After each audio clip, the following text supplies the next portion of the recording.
The girl on the cold table, the room was quiet. Too quiet. The walls were smooth, metallic, and shining with cold blue lights. The air smelled like disinfectant and death. In the middle of the room, on a steel table, lay a small alien girl. Her skin was pale purple, her hair silver and messy. Thin tubes were still attached to her arms, but the machines had already stopped beeping. Her chest rose only a little, and very slowly. "She's a failure," one of the alien doctors said, shaking his head. "No reason to waste resources." Another nodded. "Just send her to disposal." The two doctors walked out of the room without even a glance back. In the far corner, Mark stood quietly, holding a mop. He was a human, one of the few allowed to work in the alien medical station, and only as janitorial staff. He wasn't important to them. Just a cleaner, but he had eyes. And a heart.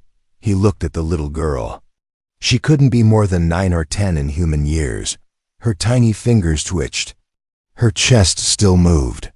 She was alive, barely, but alive. Mark looked toward the door. No one was watching. He stepped closer.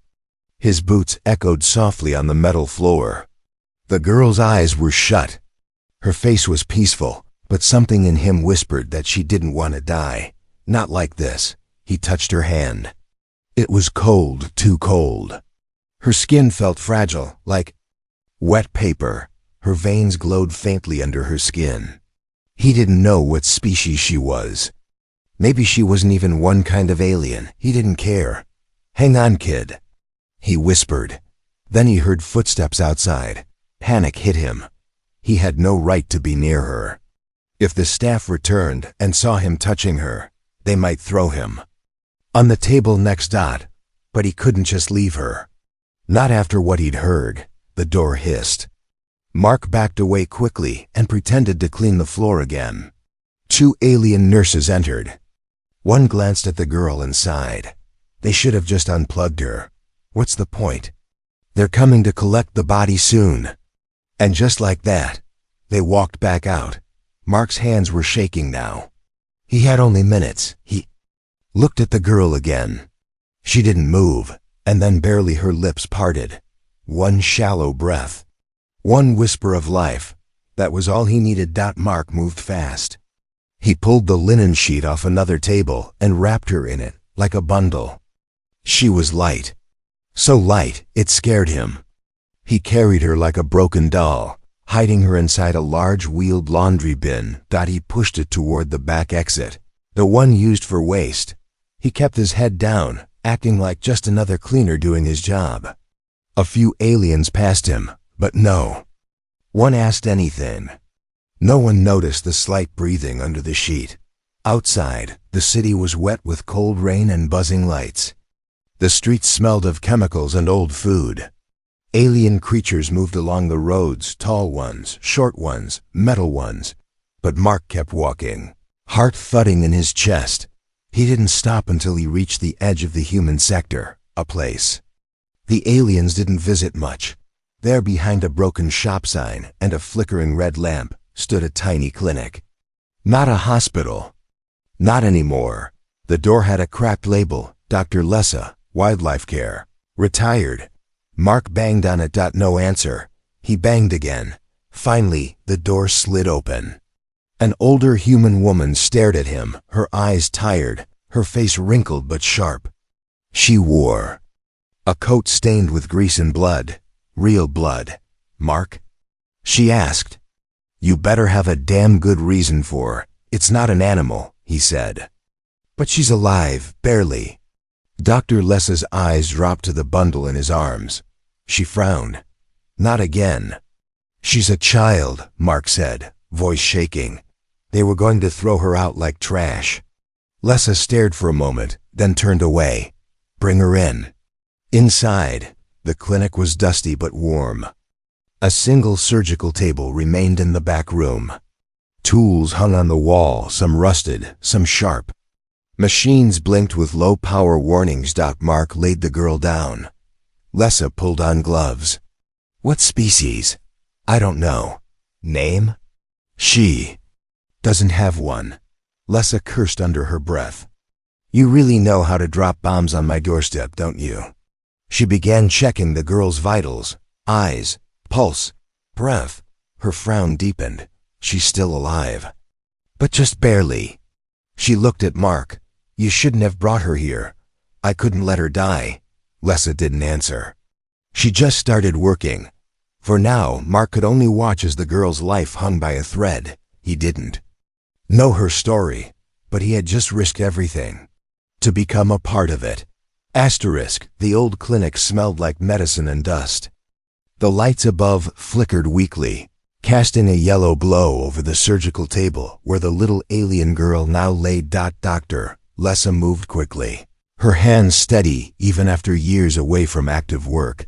She wasn't a doctor anymore. At least not officially. But once, long ago, she had treated alien wildlife for off-world colonies. And now, somehow, a child from another species was in front of her, barely clinging to life. She's freezing, she muttered. Her body temperature's dropping too fast. Mark stood silently nearby. His hands were tight at his sides. He felt helpless. Can you save her? I don't know what she is, Lessa said without looking up. That makes it very difficult. But I'll try. She connected the girl to an old scanner. Strange readings appeared on the monitor. Lessa frowned. This doesn't make sense, she said. Her blood isn't right. It's not like any species I've seen. Some of these levels her organs mark she's a mix. This isn't natural, Mark blinked. You mean she's what? Hybrid? Lessa looked at him, her eyes serious. No, I mean someone made her. Spliced DNA, synthetic organs. She was built, not born. A long silence followed. Mark slowly sat down, his heart heavy. He remembered the way the alien doctors spoke, a failure. Maybe they weren't trying to help her. Maybe she wasn't a patient at all. Maybe she was a test subject. Can she survive? He asked. Lessa didn't answer. She adjusted a tube and injected something into the girl's arm. If we're lucky.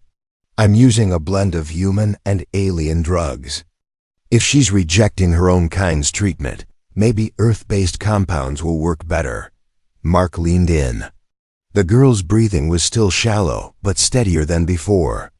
Her skin looked a little warmer. What if someone finds out? I took her? He asked. They will, Lessa said.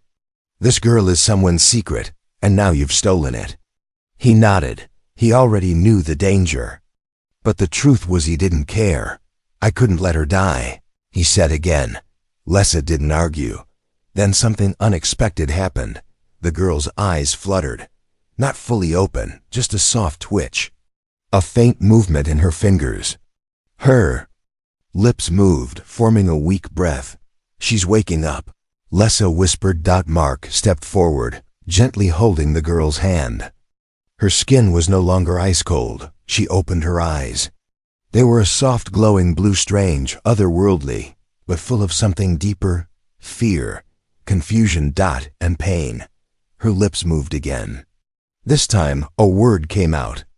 Barely more than a whisper. Where am I? You're safe, Mark said quietly. We're helping you. She blinked slowly. They said I was broken.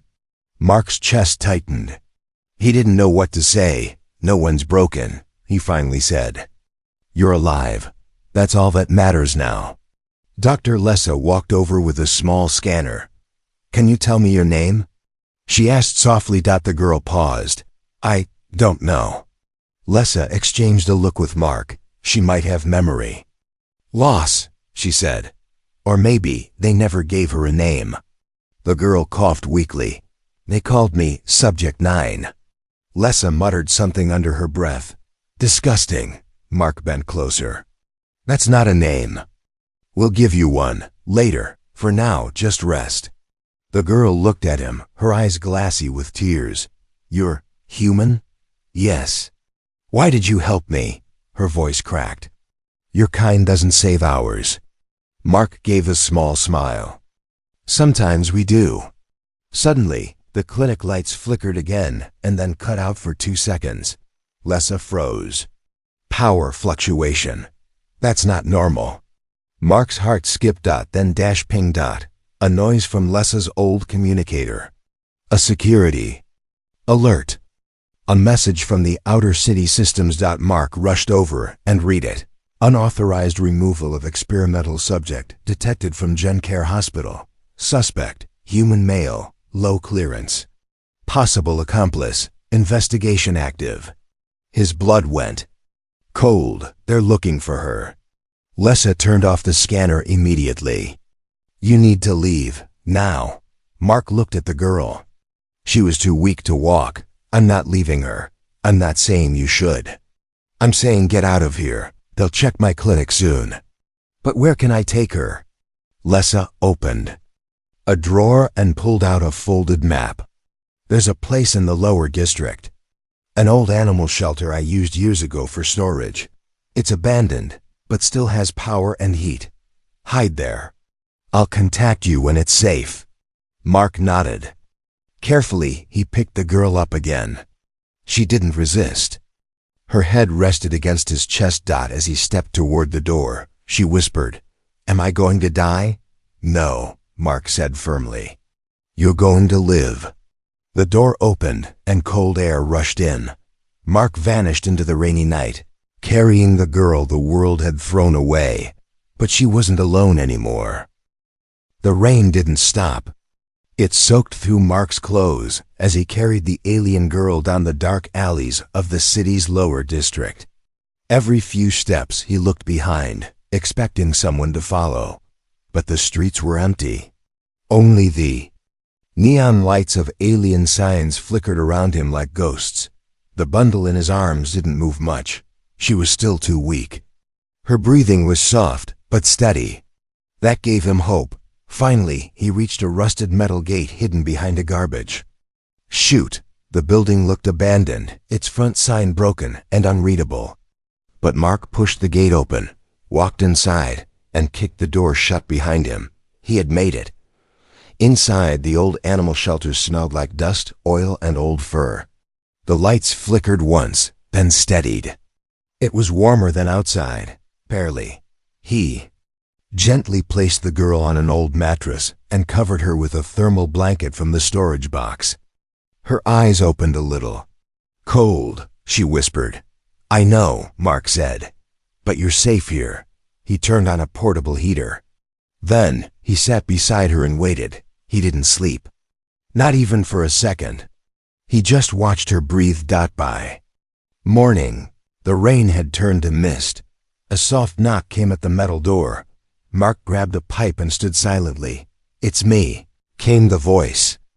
Lessa, he opened the door. The old vet stepped inside with a backpack. I brought supplies, medical gear, and some real food. Mark helped her unpack. She laid out more meds, scanners, and a strange box filled with nanobot injectors. She need this daily, Lessa said, until her organs stabilize. She spoke a little last night, Mark told her. She said they called her Subject 9, Lessa paused. That matches the rumors. What rumors? That the aliens were trying to build something new, Lessa said slowly. Not just warriors or spies, but life forms that could survive the worst conditions, cold planets, radiation zones, biological warfields. They mixed DNA from dozens of species. But none of the results lasted more than a few months. Mark's eyes narrowed. So they made her as a tool? A living tool. Grown in a lab. The girl stirred.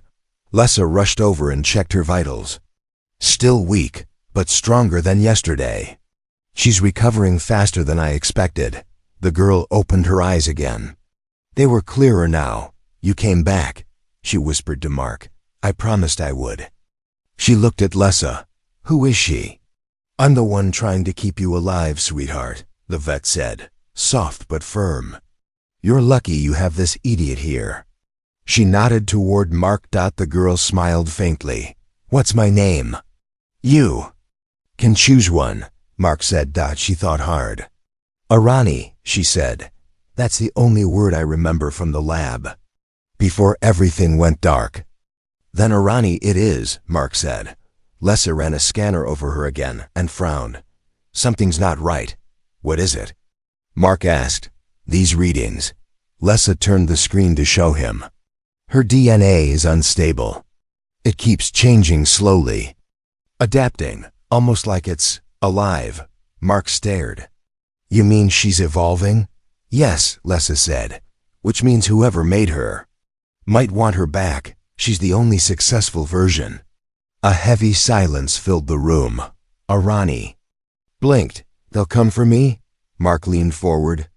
Then we won't let them take you. You can't fight them, she said. They have ships, weapons.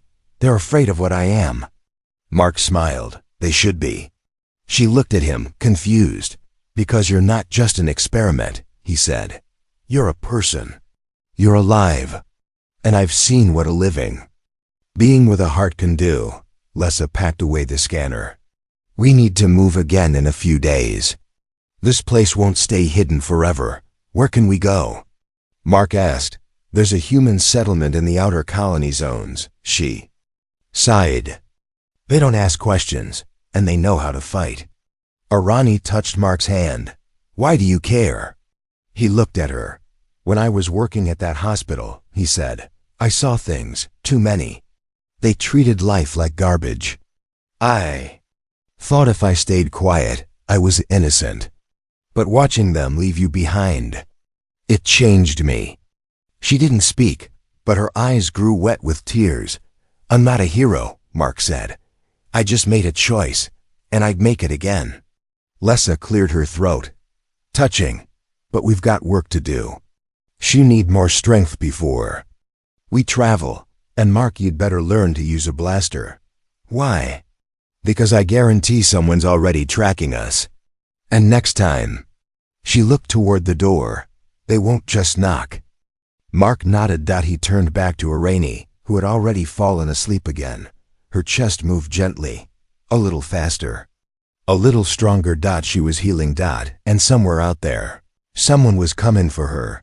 But she wasn't alone anymore. 3 nights passed. The shelter was quiet now, except for the soft hum of machines Dr. Lessa had set up. Irani slept longer each night, her body healing too fast for someone so badly broken days ago. Mark stayed near her, only leaving when necessary. He cooked simple meals, checked the perimeter, and watched the shadows outside. Each night, he expected someone to find them. But no one came. Still, the tension never left his chest. On the 4th morning, Irani sat up without help. Her eyes glowed brighter than before. Her skin had changed, to its color deeper now, almost glowing faintly under the light. She flexed her hands slowly, like she was testing them. Lessa scanned her again and stepped back, visibly uneasy. What is it? Mark asked. The vet didn't answer right away. She just stared at the results. Her cells have completely rebuilt. Not just repaired, reformed. They're more organized now. Faster, smarter. Irani looked confused. I don't understand. Lessa slowly turned the screen toward her. Your body is changing, evolving. Your cells. They're adjusting to survive. Every day, you're becoming something new. Irani touched her chest. Will I stay me? We don't know, Lessa replied. That's what scares me. Mark knelt beside her. Do you feel different? She nodded. My hearing's sharper. I can hear your heartbeat. And hers. I can smell the food from the next building, and I don't feel tired. Lessa pulled up a new chart. She's absorbing energy faster, using it better. Her body's becoming a kind of living engine. Mark, I've never seen anything like this. She's more than just a lab subject. She might be a weapon. Irani flinched. I don't want to hurt anyone, she whispered. Lessa's face softened. I believe you, but the people who made you probably didn't care what you wanted. Mark stood up and began pacing. We need answers. Who built her? Why? And where are they now? Lessa opened an old data drive she had brought from her home. I've been digging through restricted archives.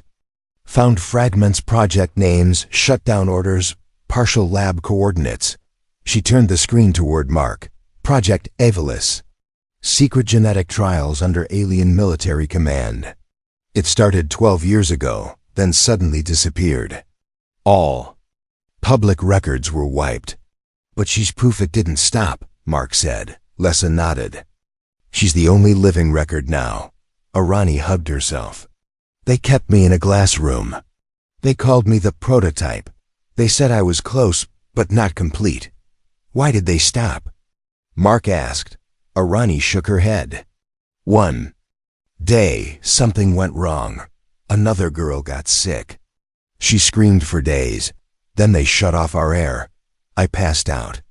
When I woke up, I was in the hospital. They told me I failed. That I wasn't strong enough. Lessa leaned forward. You weren't a patient, Arani. You were a test. But the truth is, they were wrong. You didn't fail, you survived. Arani's lip trembled. Then why did it hurt so much to live? Mark gently placed a hand on her shoulder. Because you weren't made to live. You were made to function. But now you get to decide who you are. She nodded slowly. Then she stood. Both Mark and Lessa were surprised. Arani walked across the room slowly but steady. Her balance perfect, her eyes alert. Not like a weak child anymore. More like something waking up for the first time. I remember more now, she said. There was a doctor, a human woman. She gave me a toy, something soft red. She called it a gift. Do you remember her name? Mark asked. No, but she said, if anything happens, look for someone kind. Arani paused. She smiled. The others never smiled. Lessa exchanged a glance with Mark. Maybe there's someone out there who helped start the project and later regretted it. Mark's jaw tightened. Then we find her. Before anyone could say more, the security scanner on the wall beeped. A red light blinked once. Lessa rushed to check it. Motion outside. Just one figure, moving slowly. Mark grabbed the old blaster Lessa had given him and stood near the door. Can you get a visual? Lessa pulled up the camera. Outside, in the rain, stood a strange figure wrapped in a long coat. No face visible, but the outline was an alien. It was human. A message popped onto the screen. I know who she is, and I can help. But only if you let me in. Mark's grip tightened on the blaster. Arani stepped beside him. Let them in. Are you sure? He asked. She nodded. If I want to know who I am, I have to face who made me. Mark looked at Lisa. She hesitated, then nodded. He opened. The door. Rain blew in, and a stranger stepped forward holding something red in her hand, a soft toy, the same one Arani had seen in her memory. The woman stepped inside the shelter, rain dripping from her coat. Her face was mostly hidden by a scarf, but her voice was calm and steady. I'm Dr. Riva Lin, she said softly. I worked on Project Evolus. Arani stared at her. Her body was tense, but her eyes were wide, locked onto the red toy in Riva's hand. You gave me that, Arani whispered. Riva nodded. You remembered. Mark stepped forward, keeping the blaster low but ready. Why are you here? I've been searching for her since the day they shut the program down, Riva said. When I saw the hospital alert, I knew it had to be her. I came alone. I'm not here to harm her. Lessa folded her arms. You were part of the team. That made her. Why should we trust you? Because I tried to stop it, Riva replied, and they erased me for it. She slowly removed the scarf.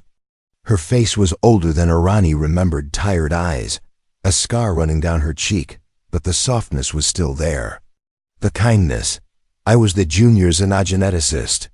My job was to monitor emotional responses.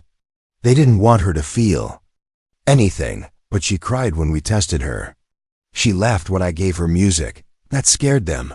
Arani's voice was shaky. Why? They didn't want a living soul, Riva said. They wanted a tool, emotionless, controlled. But you were too human and too strong. Mark looked confused. Why build her at all? Why not just use machines? Riva turned to him. Because machines fail. They wanted something that could learn, heal, survive, and obey. Arani was there. 9th attempt. The only one who didn't collapse after full integration. I didn't collapse, Arani said quietly. But I broke inside. Riva's voice softened. That's how I knew you were alive, truly alive. A moment of silence passed. Then Mark stepped forward. If you're telling the truth, then tell us everything. Who ran the project? Who's looking for her now? Riva took a deep breath. The project was hidden under the Kalar Defense Initiative, funded by a rogue branch of the alien military. They partnered with biotech companies across 3 systems.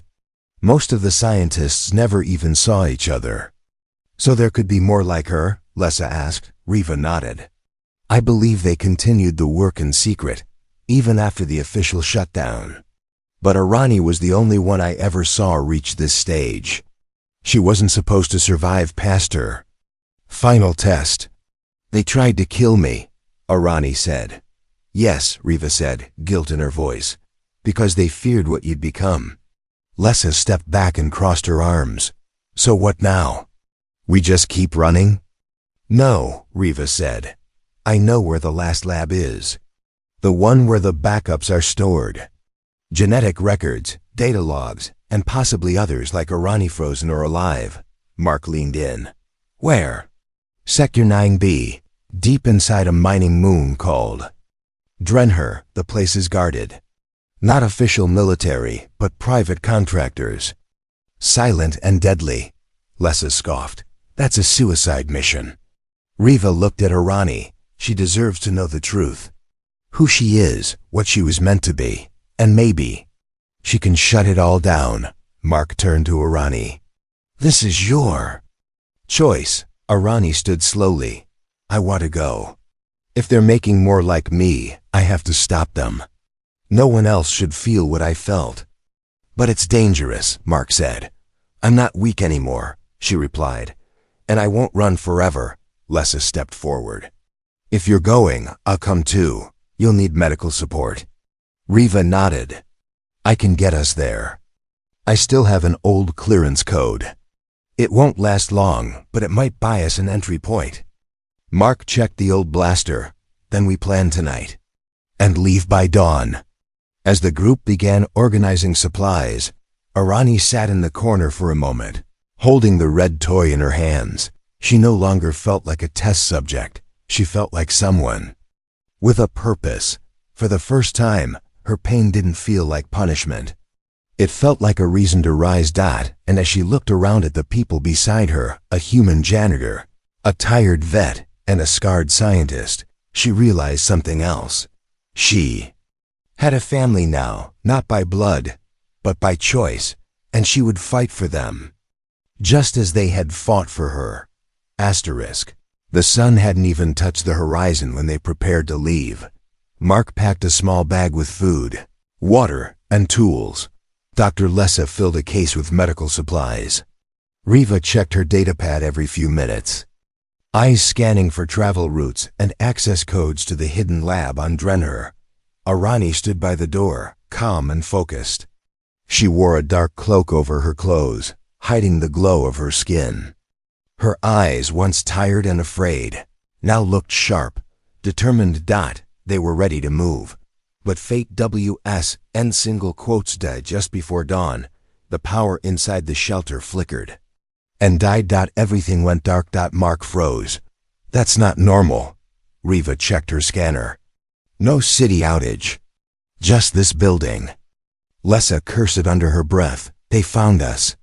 Then came the sound crunch. Crunch.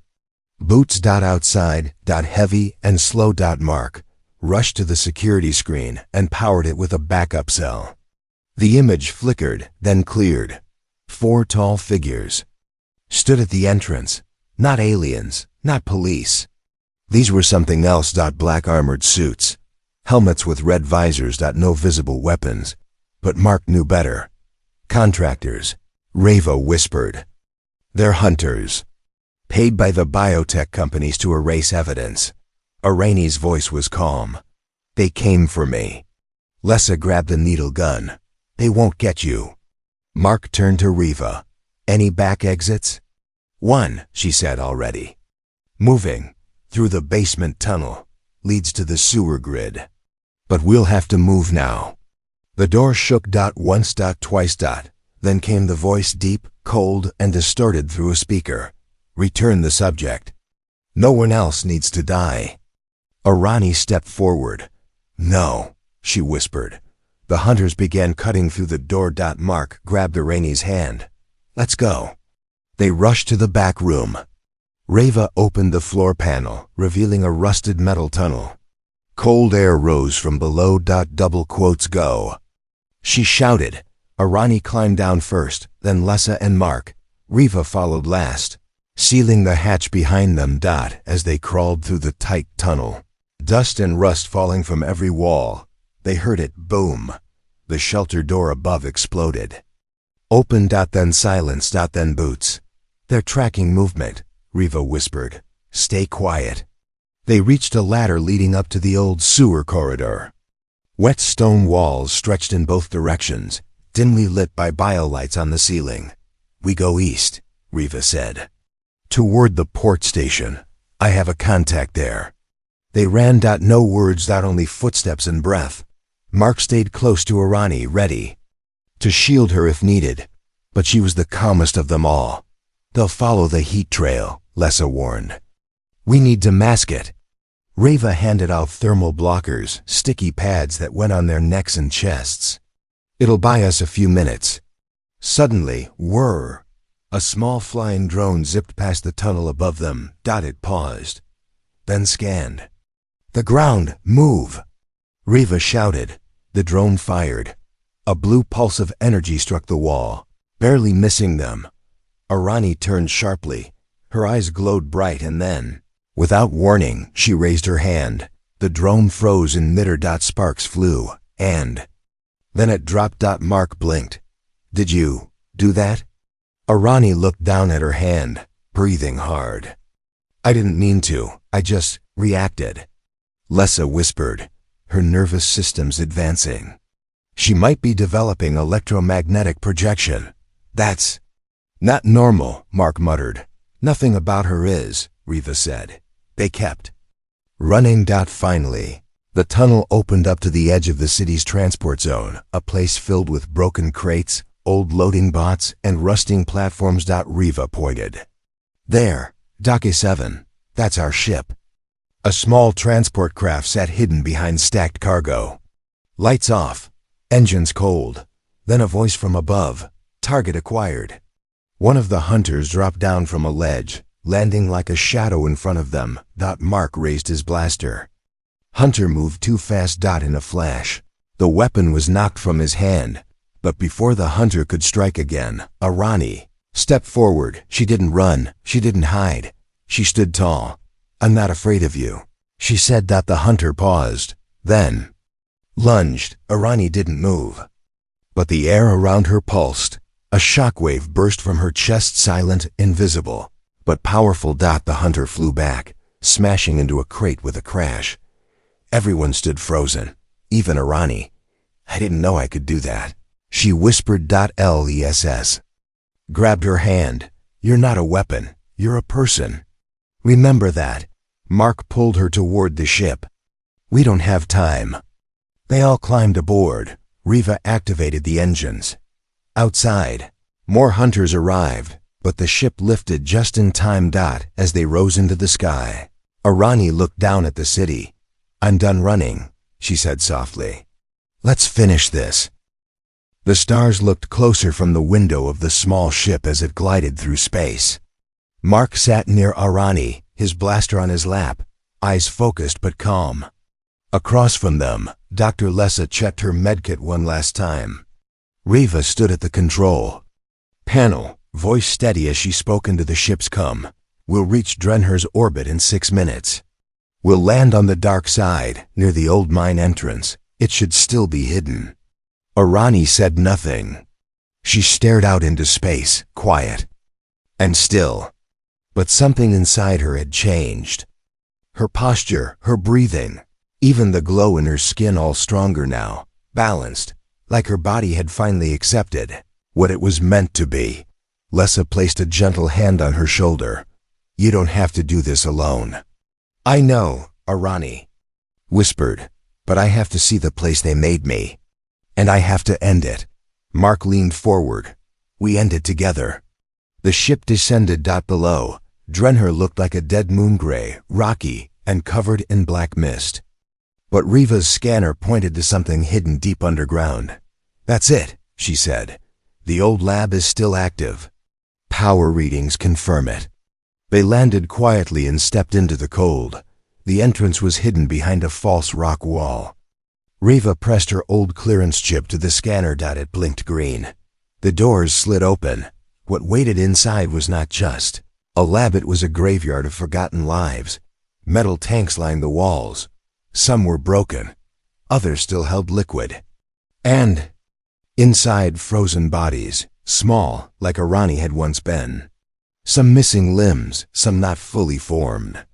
Some with faces still twisted in fear. Mark's stomach turned. How could they do this? Riva's voice cracked. We told ourselves it was for survival, that the galaxy needed new life forms to withstand war, but we were wrong. This was cruelty. Arani walked slowly between the tanks. She stopped. In front of one that looked different, its glass cracked, its systems dark. This was mine, she said softly. She placed her hand on it. A soft hum pulsed under her skin. The lab lights flickered. Suddenly, a voice echoed through the walls. Unauthorized access detected. Defense protocol activated. Turrets dropped from the ceiling. Mark jumped in front of Arani. Get down! But before the weapons fired, Arani stepped forward. No, she said. She raised her hand and everything stopped. The lights froze. The machines powered down. Even the air felt still. Her voice rang out, not loud but clear. I was made here. But I do not belong here. This place is over.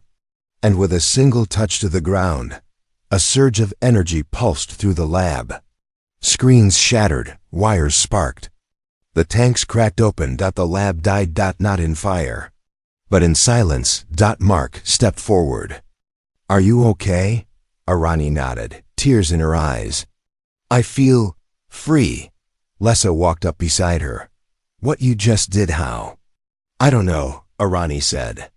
But I think I'm connected to everything in this place. Maybe I always was. Riva looked around the ruined lab. Without the data here, they can't restart the project. The backups are gone. The control systems are destroyed. It's over, Mark said. Arani wasn't done yet. She walked back to one of the frozen tanks and placed her hand on the glass. A tiny heartbeat pulsed inside. There's one more, she said. Still alive, Lessa rushed to check. You're right. It's stable but barely. Arani turned to them. Can we save her? We'll try, Lessa said. She deserves a chance. Arani gently smiled. Then I wasn't made for nothing. They carried the small tank back to the ship. Hours later, as the ship rose from the dark moon, Mark looked over at Arani now, sitting with the sleeping child near her. What will you do now? He asked. Arani thought for a moment. I want to live. Not just survive. I want to learn what it means to grow, to feel, to choose. Mark smiled. Then stay with us. You're not alone anymore. Riva nodded. You're not an experiment. You're the future we were too blind to see. Lessa added, and you've already saved more than you know. The ship soared toward the stars. Behind them, the place that tried to erase her was gone. Ahead was freedom. Arani wasn't afraid of who she was. She was more than a subject. She was more than a survivor. She was Aaron I. and her story had only just begun. The end.